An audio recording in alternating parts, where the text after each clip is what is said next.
അതെനിക്കറിയില്ല. ലുക്ക്, രാധികയും ഹിതാമേടവും തമ്മിലുള്ള ബന്ധം എനിക്കറിയാം.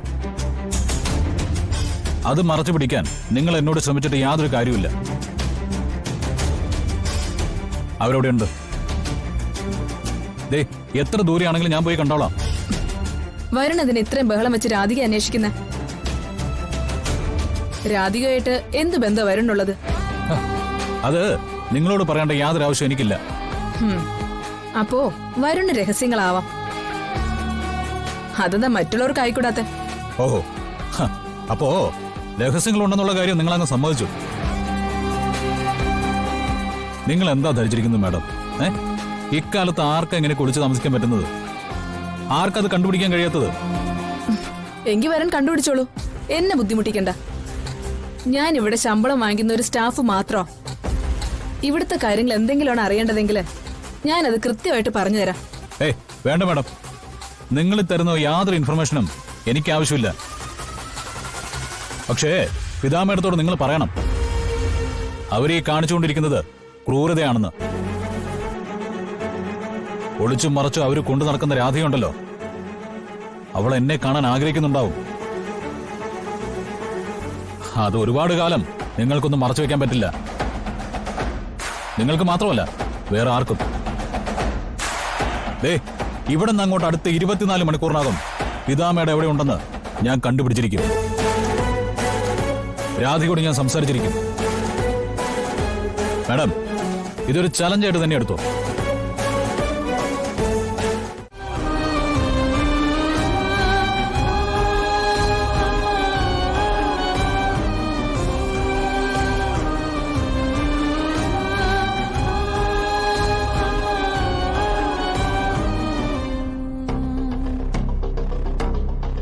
ജയന്തി ഒന്ന് നിന്നെ.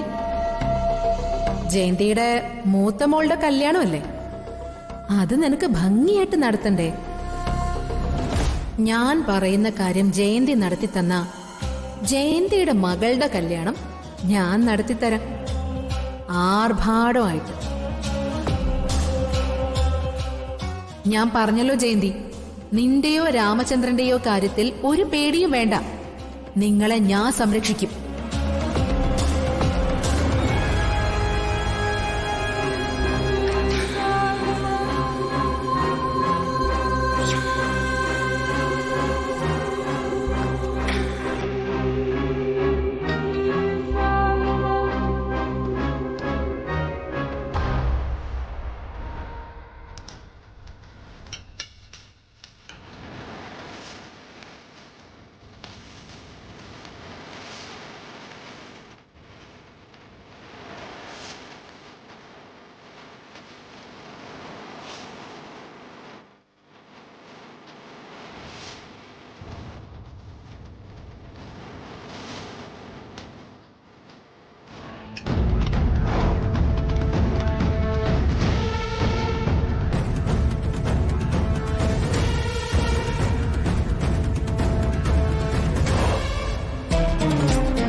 ഞാൻ പറയുന്ന കാര്യം ജയന്തി നടത്തി തന്ന ജയന്തിയുടെ മകളുടെ കല്യാണം ഞാൻ നടത്തിത്തരാം, ആർഭാടമായിട്ട്.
ഹലോ സീതാ മേഡം, ഞാൻ വരുണാണ്.